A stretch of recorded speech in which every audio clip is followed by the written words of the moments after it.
Congress party మన అధికారంలో రావడానికి ప్రధానంగా పనిచేసినటువంటి ఒక గ్యారెంటీస్ ఏంటంటే 6 గ్యారెంటీ. ఈ 6 గ్యారెంటీలు ఇవ్వడంలో కాంగ్రెస్ పార్టీ ఎందుకో విఫలమైందంటే మిర్చి సమాధానం ఏంటంటే ఫస్ట్ నుంచి వస్తాను నేను కదా 6 గ్యారెంటీలు పక్కకు పెడితే మనం అధికారంలోకి వచ్చి ఎన్ని ఇయర్స్ అయింది? 1.5 year, 28 ఏళ్ళు. ఇంచుమించు ఇంకో 2-3 నెలలు అయితే 2 2 నెలలు. years. మాజీ టీఆర్ఎస్ ప్రస్తుత బీఆర్ఎస్ పార్టీ తెలంగాణలో ఎన్నేళ్ళ అధికారంలో ఉంది? 10 సంవత్సరాలు. 10 సంవత్సరాలు. 10 సంవత్సరాలల్లా వాళ్ళు ఫస్ట్ ఏదైతే 2014లో ఏ హామీలతోని ఏ గ్యారంటీలతోని వాళ్ళు ప్రజలలోకి వచ్చారు అనేది ఒకసారి మనం గుర్తు చేసుకోవాలి. ఫస్ట్ విలీనం చేస్తా అని చెప్పి సోనియా గాంధీ గారికి మాట్లాడారు. సోనియా గాంధీ గారు కేసీఆర్ గారిని నమ్మిర్రు. తెలంగాణ ఇస్తే టీఆర్ఎస్ పార్టీని కాంగ్రెస్ లో విలీనం చేసేస్తా అని చెప్పి మాట ఇచ్చారు. అవునా కదా? ఇచ్చిర్రు, పోయిర్రు, సోనియా గాంధీ గారికి కాలు మొక్కిర్రు. అది టోటల్ తెలంగాణ ప్రజలే కాదు, దేశ ప్రజలు కూడా చూసారు. అవును, ఫ్యామిలీ కుటుంబ సమేతంగా ఆమె పెద్దది కాబట్టి కాలు మొక్కడంలో తప్పులేదు. దాన్ని ఎవరు ఏమంటలే. కానీ అన్ని మాట్లాడుకొని పోయి అన్ని వేసుకున్నాక కేవలం ఆయన స్వార్థానికి తెలంగాణ ముఖ్యమంత్రి కావాలనే ఒక స్వార్థంతో ఆయన ఎలక్షన్లకు పోయిండు. సేమ్ అదే టీఆర్ఎస్ పార్టీతో ఎలక్షన్లకు పోయిండు. ఎలక్షన్లో పోయినాక ఆయన ఏం మాట్లాడిండు? తెలంగాణ రాష్ట్రానికి కాబోయే తొలి ముఖ్యమంత్రి దళితుడు అని మాట్లాడారు. ఈ రోజు నాకు చెప్పండి, కేసీఆర్ దళితుడా? కాదు. కేసీఆర్ దళితుడా? మరి ఎక్కడ పోయా దళిత ముఖ్యమంత్రి? సరే పోనీ దళిత ముఖ్యమంత్రి అనుకుంటే దళిత ముఖ్యమంత్రి కాలే, ఉప ముఖ్యమంత్రి ఇచ్చిర్రు, సంతోషం. ఉప ముఖ్యమంత్రిని ఎన్ని రోజులు ఉంచిర్రు? ఎన్ని నెలలు ఉంచిర్రు? ఎంబడే తీసేసిర్రు. ఎందుకనంటే ఆయనకి ఇష్టం లేదు. ఒక దొర పక్కకి దళితుడు కూర్చోవాలంటే నాముష్గా ఫీల్ అయింది దొర. ఇది కాదు అని చెప్పేసి తీసేసిర్రు. అయితే ఈ రైతు బంధు ఇవన్నీ ఇచ్చిర్రు, అవి తర్వాత ఇచ్చిన హామీలు. కానీ దాని ముందు ఏం చెప్పిండు? యువకులకి 3,000 రూపాయలు ఇస్తా నిరుద్యోగ వృత్తి అని చెప్పి చెప్పిండు. దళిత బంధు ఇస్తా అని చెప్పిండు.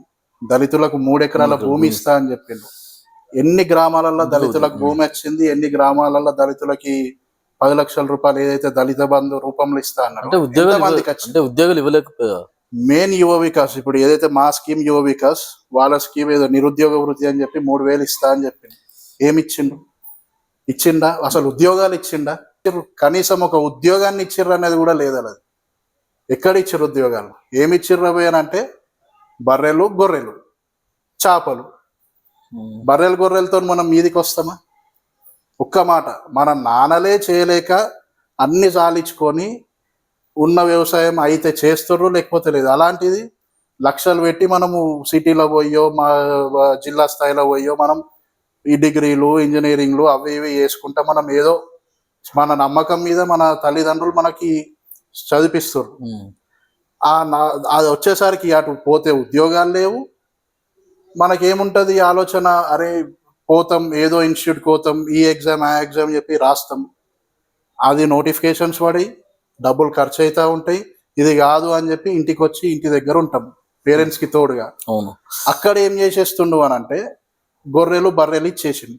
గొర్రెలు బర్రెలు ఇచ్చినప్పుడు అదే అవైతే వాడతలేవు, కనీసం ఇవన్నా చేసుకుందాం అని చెప్పి తెలంగాణ యువత ఎట్లా అయిపోయారు అని అంటే టోటల్ ఇళ్ళకి డైవర్ట్ అయిపోయారు. అసలు ఉద్యోగాలు అనేటివే లేకుండా ఈ 10 years పీరియడ్ లో. సరే ఇదంతా టాపిక్ పక్కకు పెడితే యువకుల గురించి తీసేద్దాం, యూత్ గురించి తీసేద్దాం. దళితులకు 3 ఎకరాల భూమి ఎన్ని గ్రామాలలో ఇచ్చారు? ఎన్ని నియోజకవర్గాలలో ఇచ్చారు? చెప్పనా? మీరే చెప్పండి. లేదు కదా. అంటే దళితులకి దళిత బంధు స్కీమ్ పెట్టింది. 10 లక్షల రూపాయలు ఏ రూపంలోనైనా ఒక 10 లక్షల రూపాయలు దళిత బంధు స్కీమ్ అనే విధంగా పెట్టింది. జస్ట్ ఏదైతే పైలట్ ప్రాజెక్ట్ లెక్క ఒక 3 మండలాలు టోటల్ రాష్ట్రంలో 3 మండలాలు 4 మండలాల్లో సెలెక్ట్ చేసి కాంగ్రెస్ పార్టీలో ఉంది. రేవంత్ రెడ్డి గారు వచ్చిన తర్వాత ఈరోజు కాంగ్రెస్ పార్టీ అధికారంలోకి వచ్చిందంటే మీరు దాన్ని బాగా ఇదిగా చూస్తారా? లేదు, కాంగ్రెస్ పార్టీకి ఉన్నటువంటి ఒక చరిష్మా, ఒక బ్రాండ్ ఉంది కాబట్టి కాంగ్రెస్ పార్టీ అధికారంలోకి వచ్చిందంటే మీరు నమ్ముతారా? యాక్చువల్లీ ఒకటి, రేవంత్ రెడ్డి గారు ఏదైతే పార్టీల ఫస్ట్ కలవడం జరిగిందో ఆయన చేసిన ఫస్ట్ గుడ్ థింగ్ అది. సింపుల్ ఏంది motto? Telangana should be developed. ఖచ్చితంగా కావాలని ఆ ఒక ఆలోచనతోని రేవంత్ రెడ్డి గారు చూసిర్రు తెలంగాణ ఒక 3 ఏళ్ళు 4 ఏళ్ళు వాళ్ళ రూలింగ్ చూసిర్రు. అరే ఇది కాదు, మనం అక్కడ పోవద్దు అనే ఒక చిన్న ఉద్దేశంతోని ప్రజలల్లా రాష్ట్రంలో ఏ పార్టీ అయితే బలంగా ఉంది, ఏ పార్టీకి పోతే మనకు కూడా ఎవరైనా వాళ్ళ సెల్ఫ్ వాళ్ళు ఆలోచించుకుంటారు. ఎస్ ఎస్ ఎక్కడైతే మనకు కొట్లాడే స్కోప్ ఉంది, ఫైట్ చేసే స్కోప్ ఉంది అనే దగ్గర ఆ పార్టీని సెలెక్ట్ చేసుకుంటూ మా అదృష్టం అనుకోవచ్చు. పార్టీకి కూడా ఆయన వచ్చినాక ఎంతో బలం వచ్చింది. ఆయన వచ్చినాక పిసిసి ప్రెసిడెంట్ అయ్యిండు, పబ్లిక్ కోసమే ఫైట్ చేసిండు, ఎన్నో కేసులకు పోయిండు, బెడ్రూమ్లకు పోయి అరెస్ట్ చేసిన రోజులు ఉన్నాయి. అంతకంటే అసలు ప్రైవేట్ స్పేస్ ఏది ఉంటుంది? సీఎం రేవంత్ రెడ్డి గారి గురించి, అంటే ఇప్పుడు ముఖ్యమంత్రి రేవంత్ రెడ్డి గారి గురించి, ఒకప్పుడు రేవంత్ రెడ్డి గారికి అంటే సీఎం అయ్యేంత కనిపించిందా మీకు ఆ రోజుల్లో? ఒక ఫైటర్ లాగా కనిపించింది అప్పట్లోనే. నేను ఒక కాంగ్రెస్ వాదిగా నేను చెప్తా. ఆ రోజుల్లో రాజశేఖర రెడ్డి గారు ఉన్నప్పుడు కూడా ఎంతో మంది సీనియర్లు ఉండే. అవును. ఆయన ఎన్నో ఏళ్ళు కష్టపడితే కాంగ్రెస్ పార్టీ ఆయన కష్టాన్ని గుర్తించి ముఖ్యమంత్రిని చేసింది. ఇప్పుడు రేవంత్ రెడ్డి గారి టైంలో కూడా ఎంతో మంది సీనియర్లు ఉన్నారు, వాళ్ళు కేపబుల్ కాదు అని చెప్పి మేము మాట్లాడతలేము. కానీ ఈయన దగ్గర ఒక స్పిరిట్, ఫైటింగ్ స్పిరిట్ ఉన్నది. అది మేబీ మా నాయకుడు రాహుల్ గాంధీ గారు కానీ, సోనియా గాంధీ, మల్లికార్జున్ ఖార్గే గారు చూసి వాళ్ళు ఏం ఆలోచించుకొని ఇచ్చారో రేవంత్ రెడ్డి గారికి, కానీ మేము న్యాయం జరిగింది అని అయితే ఒకటి అనుకుంటున్నాం. సో ఏదైతే ఉంది, మీ పార్టీ అయితే అధికారంలోకి అధికారంలోకి అంటే గడిచిన 10 సంవత్సరాలు అసలు తెలంగాణలో డెవలప్మెంట్ లేదంటారా? మీరు చెప్తున్న సమాధానం ఎట్లుందంటే అసలు ఏ ఒక్క పని కూడా చేయలేదు, బీఆర్ఎస్ పార్టీ వచ్చింది ఏదో వచ్చి తేలగా పోయినట్టు మాత్రమే చెప్తున్నారు. కానీ తెలంగాణ ప్రజలందరూ చూస్తున్నారు కదా డెవలప్మెంట్ లేదు. డెవలప్మెంట్ అని మాట్లాడితే అన్న, తెలంగాణలో చాలా డెవలప్మెంట్ అయింది. ఎట్లా డెవలప్మెంట్ అయింది అంటారు? ఎట్లా? కల్వకుంట్ల కుటుంబం డెవలప్మెంట్ అయింది, ఆ కుటుంబం కేటీఆర్ డెవలప్ అయింది, కవిత డెవలప్ అయింది. మొన్న ఒక చిన్న ప్రెస్ మీట్ లో ఎలక్షన్స్ ముందు మైనంపల్లి హనుమంతరావు గారు ఒక ప్రెస్ మీట్ ఇచ్చారు.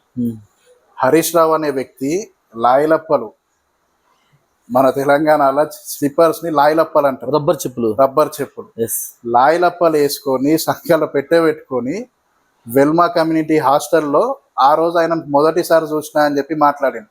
అలాంటి హరీష్ రావు ఈ రోజు మొన్న కవిత మాట్లాడుతుంది, మీరు చూసిరో లేదు, కొన్ని వేల కోట్లకి అవినీతి జరిగింది హరీష్ రావు. అంటే మీరు చెప్పింది ఏంటంటే రబ్బర్ చెప్పులు ఒకనొక టైంలో హరీష్ రావు గారు దొరుకుతున్నారు అన్నారు. తెలంగాణకి అయితే న్యాయం చేయలేదా అని నా ఆలోచన. ఏం న్యాయం చేసిందన్న? ఇప్పుడు అలా సొంత అక్క చెల్లెలు అనొచ్చు, మరదలు అనొచ్చు, ఏదన్నా కవిత గారు ఆమెనే చెప్తుంది, హరీష్ రావు అనే వ్యక్తి వల్లనే తెలంగాణలో అవినీతి జరిగింది, కేసీఆర్ పైన ఈ మచ్చ మా నాన్నగారి పైన ఈ అవినీతి మరక రావడానికి ముఖ్య కారణం హరీష్ రావు అని మాట్లాడుతుంది. హరీష్ రావు ఏమేం పోర్ట్ఫోలియోస్ చేసిండన్న మన దగ్గర? ఇరిగేషన్ మంత్రిలాగా చేసిండు, ఇంకా మొన్న ఏం పోర్ట్ఫోలియో చేసిండు? ఆర్థిక మంత్రి, అవునా కదా? అస్సలు మెయిన్ డబ్బులు కమాయించే పోర్ట్ఫోలియోస్ చేసిర్రు. సొంత కుటుంబ సభ్యురాలే అవినీతి జరిగింది అని చెప్పి ఒప్పుకుంటున్నప్పుడు లైలప్పలు వేసుకున్నోడు ఈరోజు బెంచ్ కార్లో తిరిగే దాంట్లో ఆశ్చర్యం ఎక్కడున్నది?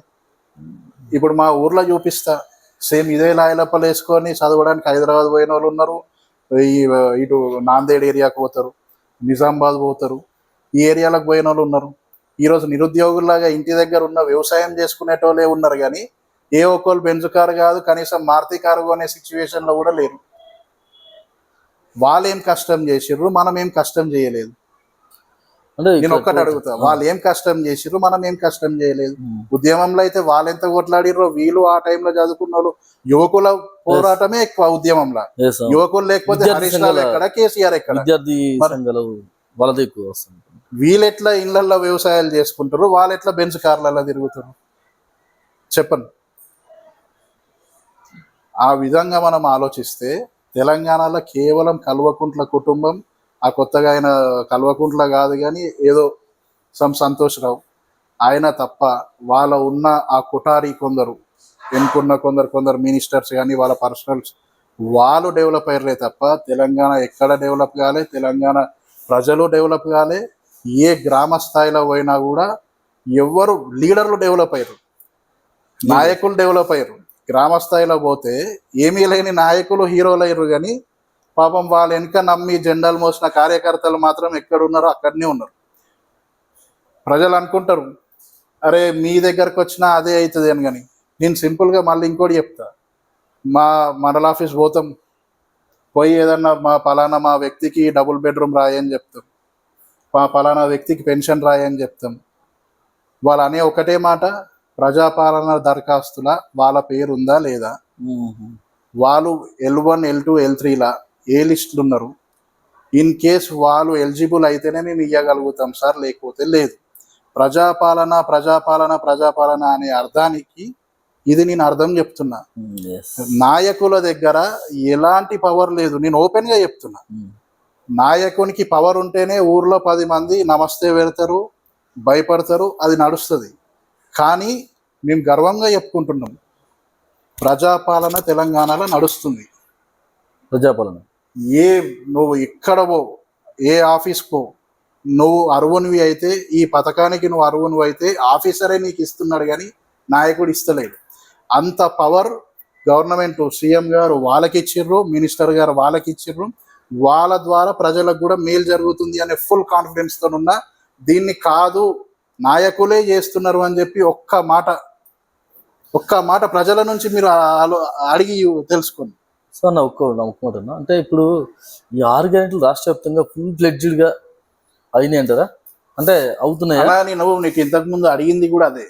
10 ఏళ్ళు చేసిర్రు, వాళ్ళు ఎన్నో హామీలు ఇచ్చిర్రు.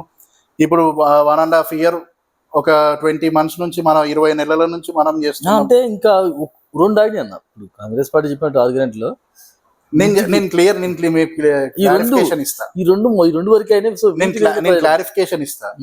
మేము 20 months అయింది, 20 నెలలు అయింది మేము వచ్చి. 20 నెలలల్లో మేము చేయగలిగింది మేము చెప్తున్నాం, మేము ఏం చేసినాం అన్నది మేము చెప్తున్నాం. ఇప్పుడు ఏంది, ఫస్ట్ స్కీమ్ గవర్నమెంట్ వచ్చినాక ఉచిత కరెంటు. వైఎస్ రాజశేఖర రెడ్డి గారు ఉన్నప్పుడు పొలాల దగ్గర ఉచిత కరెంటు ఫస్ట్ ఇచ్చింది, అదే కంటిన్యూ అయింది. ఇప్పుడు రేవంత్ రెడ్డి గారు వచ్చి మన ఇళ్లల్లో కూడా ఉచిత కరెంట్ ఇచ్చింది. సింపుల్ అన్న, ఇప్పుడు నా ఇంట్లోనే నేను చెప్తా, నేను లైటు, ఫ్యాను, ఫ్రిడ్జ్, టీవీ అన్ని నడిపిస్తే నాకు నెలకు 300 నుంచి 400 రూపాయల కరెంట్ బిల్ వస్తుంది. ఈ రోజు 200 యూనిట్ల లోపు గాలి, నాకు 0 బిల్. నేను ఒక మధ్య తరగతి కుటుంబం అని నేను చెప్తా. మాది లో స్థాయి, చిన్న స్థాయిలో ఉన్న వాళ్ళకి కూడా వాళ్ళకి ఈరోజు ఫ్రీ, ప్లస్ మహిళలకి ఫ్రీ బస్. ఈ ఫ్రీ బస్ స్కీమ్ అన్న, ఈరోజు బస్ ఛార్జీలు 200 నుంచి 220 రూపాయలు. మేము ఇక్కడ నుంచి హైదరాబాద్ పోవాలంటే పటాన్చెరు బస్ స్టాప్ పోతే 200 రూపాయలు మాకు కావాలి. అలాంటి 200 రూపాయలు ఈరోజు ఇక్కడ ఉన్న మహిళలు కూరగాయలు పండించుకొని కూడా పటాన్చెరు బస్ స్టాప్లో అమ్ముకొని వస్తున్న రోజులు ఉన్నాయన్న. ఇప్పుడు ఫ్రీ బస్ లాగానే చూడొద్దు. ఫ్రీ బస్ ద్వారా మహిళలకి ఎంత ఉపాధి కలుగుతున్నది అనేది ఒకసారి మీరు ఆలోచన చెయ్యండి. నేను మొన్ననే బాన్స్వాడ పోయిన ఒక పని మీద. బాన్స్వాడ పోయి ఇప్పుడు వస్తాయి, దాన్ని ఏమంటారు, సీతాఫల్ వస్తే ఆమె దగ్గర తీసుకొని మీద ఎక్కడమ్మా అని అంటే, ఎల్లారెడ్డి సార్, ఎల్లారెడ్డి నుంచి బాన్స్వాడ వచ్చి ఎందుకు అమ్ముతున్నావు అని అంటే, ఇక్కడ మార్కెట్ ఉంటుంది, సేల్ అవుతుంది, ఎక్కువ సేల్ అవుతుంది, ఎక్కువ మార్కెట్ ఉంటుంది.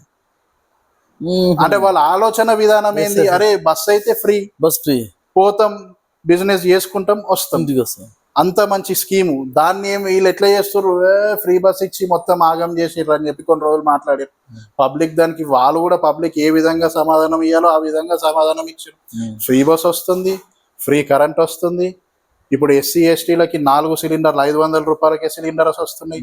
మిగతా అప్పర్ క్యాస్ట్ అయినా కూడా 3 సిలిండర్లు సబ్సిడీ వస్తున్నాయి ఎవ్రీ ఇయర్. ఈ 3 స్కీమ్లు అయితే మా 6 గ్యారెంటీలలో ఉన్నాయా లేవా? రైతు భరోసా స్కీమ్ 7,500 ఎకరానికి ఏడాదికి 15,000 అని చెప్పి చెప్పారు. ప్రస్తుత తెలంగాణ ఆర్థిక పరిస్థితుల వల్ల 6,000 రూపాయల కాడికి ఇస్తున్నామని చెప్పి గవర్నమెంట్ ఒప్పుకున్నది. కానీ ఇచ్చిర్రా లేదా? మెయిన్ గ్రామాలల్లో 2 లక్షల లోపు రుణమాఫీ చేస్తామని చెప్పి ఏదైతే కాంగ్రెస్ ప్రభుత్వం ముఖ్యమైన హామీ ఇచ్చిందో, కేవలం ఒక 1 year లోపు ఆ హామీ నెరవేర్చిందా లేదా? ఏ రాష్ట్రంలో అయింది నాకు ఒక్కసారి చెప్పండి. ఇంత భారతదేశంలో ఉన్న ఇన్ని రాష్ట్రాలల్లో ఏ రాష్ట్రంలో అయింది నాకు చెప్పండి 2 లక్షల రుణమాఫీ? 90% ప్రతి ఒక్కరికి ఎలాంటి బ్యాంకుల ఇబ్బందులు లేకుండా 2 లక్షల లోపు రుణమాఫీ ఉన్న ప్రతి ఒక్క రైతుకి 2 లక్షల రూపాయలు రుణమాఫీ అయింది. ప్రతి రైతుకి రైతు భరోసా వచ్చింది. కాంగ్రెస్ పార్టీ ఇన్ని ఇచ్చింది, ఇన్ని ఇస్తుంది, ఓకే కాదన్నది మంచిది. మన జరిగిన పార్లమెంట్ ఎలక్షన్స్లో కాంగ్రెస్ పార్టీ 17 సీట్లలో పోటీ చేస్తే వచ్చిన సీట్లు 8. అసలు ఎలాంటి అంచనా లేనటువంటి బీజేపీ పార్టీ ఎన్ని గెలిచింది? 8 సీట్లు గెలిచింది. అదే సో చెప్తున్నా దీన్ని ఎట్లా కదా. చూడొచ్చు మనం? అదే చెప్తున్నా కదా, ఇంతకు ముందు మీకు ఒక ఎగ్జాంపుల్ కూడా ఇచ్చిన, మా ఎంపీ గారి గురించి మాట్లాడమని చెప్తాప్పుడు మీకు ఎగ్జాంపుల్ ఇచ్చిన. సింపుల్, ఎక్కడ అసలు ఇక్కడ ప్రజలకి తెలియని వ్యక్తిని తీసుకొని వచ్చి ఇక్కడ పార్లమెంట్ సభ్యునిలాగా టిఆర్ఎస్ పార్టీ వాళ్ళు నిలబెట్టిర్రు. ఇక్కడ ఉన్న ఏదైతే మాజీ బీఆర్ఎస్ నాయకుడు బీజేపీ నుంచి నిలబడ్డాడు, మా క్యాండిడేట్ మా దగ్గర ఉన్నాడు. అర్థమైందా? ఇప్పుడు ఎవడో తెలియని ముక్కు ముఖం తెలియని వ్యక్తిని తీసుకొచ్చి నిలబెట్టినప్పుడు ఇక్కడ ఉన్న ప్రజలు ఏం చేస్తారు? వణుకో చేసేదానికన్నా బీజేపీ పార్టీ వాళ్ళు ఎందుకు ఇస్తారు టికెట్? మరి కవిత లోపల ఉంది కదన్న, కవిత అయితే బయటకు రావాలే కదా. కవిత బయటకు రావాలంటే కేసీఆర్ బీజేపీకి సపోర్ట్ చేయాలి కదా. ఇప్పుడు నేను సింపుల్ చెప్తా, ఈసారి బీజేపీకి టోటల్ ఇండియా లెవెల్ సీట్లు తగ్గినాయి. అవును, చాలా. అంటే గతంలో అదే నార్త్ ఇండియాలో ఎన్ని తగ్గినాయి, ఇదే సౌత్ ఇండియాలో ఎన్ని పెరిగినాయి. రీజన్ ఏంది? సౌత్ ఇండియాలో తెలంగాణ అనేది ఒక స్టేట్. ఈ తెలంగాణ స్టేట్ లా బీజేపీకి అంత హైప్, 4 ఉన్న ఎంపీలు 8 రావడానికి ముఖ్య కారణం నాకు చెప్పండి. ఒకటి మత రాజకీయాలు, అది పక్కకు పెడితే ముఖ్యమైన కారణం టిఆర్ఎస్ క్యాడర్ ఏదైతుందో టోటల్ బీజేపీకి కన్వర్ట్ అయిపోయింది ఓట్స్. టిఆర్ఎస్ వ్యక్తులు అనేటోళ్ళు ప్రచారం తిరిగిర్రు లాస్ట్ 2 రోజులు. ఆ ప్రచారంలో అయితే మాకన్నా వేయండి, లేకపోతే బీజేపీ కన్నా వేయండి, కాంగ్రెస్కి వేయకండి. నువ్వు మంచి అవగాహన ఉన్న జిల్లాలల్లో అవగాహన ఉన్న నాయకులు ఉన్న దగ్గర ఈ విధంగా నడవదన్న. ఒక్కసారి ఆలోచన చేయండి. బీఆర్ఎస్ ఎంపీలు డమ్మీ ఎంపీలు అంటారా వాళ్ళు నిలబెట్టినది, లేకపోతే ఒరిజినల్ ఎంపీస్ అంటారా? ఇప్పుడు వచ్చే జీపీ లోకల్ బడిస్ ఉన్నాయి కదా, సో దాంట్లో రాష్ట్ర వ్యాప్తంగా కాంగ్రెస్ పార్టీ గెలిచే అవకాశం 100% వస్తుంది అన్న. ఇప్పుడు నేను ఈ ఇంటర్వ్యూలో ఏదైతే చెప్పినో, నేను కేవలం ఒక ఇంటికి కాంగ్రెస్ పార్టీ ఏమి మంచిగా చేసింది అనేది నేను మాట్లాడతా. నీకు 1,00,000 రూపాయలు రుణమాఫీ ఉన్నది, నీ ఇంట్లో రుణమాఫీ అయిందా లేదా? నీకు ఒక 4 ఎకరాల భూమి ఉన్నది, 24,000 మొన్న రైతు భరోసా పడ్డాయా లేవా? నీకు ఏమో మన సిలిండర్ ఫ్రీ 500కి వస్తున్నదా లేదా? నువ్వు ఎటన్నా తిరిగితే మీ ఇంట్లో ఉన్న ఆడ మనుషులు ఎటన్నా తిరిగితే ఫ్రీగా పోతలేరా? కరెంటు ఫ్రీ వస్తుందా లేదా? నీ ఇంట్లో నీకు చిన్న పిల్లలు ఒక 10 ఏళ్ల కింద పుట్టిన పిల్లలు ఉంటే మొన్న రేషన్ కార్డు, కొత్త రేషన్ కార్డులో నీకు రేషన్ కార్డు ద్వారా నీకు బియ్యం వస్తున్నాయా లేవా? నువ్వు ఏ బియ్యం తింటున్నావు? సన్న బియ్యం తింటున్నావా లేదా? లేకపోతే ఇప్పుడు ఇంకో 4-5 రోజులలో దసరా పండుగ ఉందన్న తెలంగాణలో దసరా పండుగ అంటే ఒక పెద్ద ఫెస్టివల్. ఆ పెద్ద ఫెస్టివల్ కి తప్ప ఎప్పుడు కూడా సన్న బియ్యం తెచ్చుకొని సంతోషంగా 4 కుటుంబ సభ్యులతో కలిసి తిన్నది తెలంగాణ రాష్ట్రంలో ఏ గ్రామంలో కూడా లేదు. ఒకనొక టైంలో చిన్న ప్రజలు, పేద ప్రజలు, అలాంటి పేద ప్రజలకు కూడా సన్న బియ్యం ఎంత మంచిగా వస్తున్నాయి అన్న. సన్న బియ్యం కొంతమంది వ్యక్తుల గురించి చెప్తా, ఒక్క మాటలో వారి గురించి ఒక్క మాటలో చెప్పండి. 1 minute ఆన్సర్. సీఎం గా ఉన్నటువంటి రేవంత్ రెడ్డి గారి గురించి. ఫైటర్, తెలంగాణలో కాంగ్రెస్ పార్టీకి ఒక నమ్మకాన్ని తీసుకొచ్చిన నాయకుడు. ఎక్స్-సీఎం కేసీఆర్ గారు. స్వార్థపరుడు, అహంకారపరుడు కేటీఆర్ గారు. అహంకారపరుడు కేసీఆర్ గారు. పాపం ఆయనకి ఇంకా కొద్ది అహంకారం తక్కువ, కానీ ఈయనకి అహంకారం అనేది ఒక పీక్స్ లెవెల్. హరీష్ రావు గారు వాళ్ళ కవిత గారే చెప్పేసి అవినీతి పరుడు అని చెప్పి. ఇప్పుడు కాంగ్రెస్ పార్టీలో ఉన్నటువంటి ములుగు సీతక్క గారు. ప్రజల నుంచి వచ్చిన నాయకురాలు. బట్టి విక్రమార్క గారు పార్టీకి కానీ ప్రజలకి కానీ ఎప్పుడు కమిట్మెంట్ తోని పనిచేసిన నాయకుడు. పొంగులేటి శ్రీనివాస్ రెడ్డి గారి గురించి చెప్పాల్సిన అవసరం. మంచి హైప్ ఉన్న వ్యక్తి. ఎలాంటి కష్టం వచ్చినా ఎవరికైనా కూడా ₹1 సహాయం చేసే వ్యక్తే తప్ప ఆయన స్వార్థం చూసుకునే వ్యక్తి కాదు. మైనంపల్లి హనుమంతరావు గారు. Mass leader. బండి సంజయ్ గారు మతాన్ని రెచ్చగొట్టే నాయకుడు అని నేను అనుకుంటున్నా. రఘునందన్ రావు గారు కొద్దిగా టాలెంటెడ్ పర్సనే, కానీ అలా మత రాజకీయాలు చేసే పార్టీలో ఉండేదానికన్నా ప్రజల కోసం మేలు చేసే పార్టీలు ఉంటే బెటర్ అనేది నా అభిప్రాయం.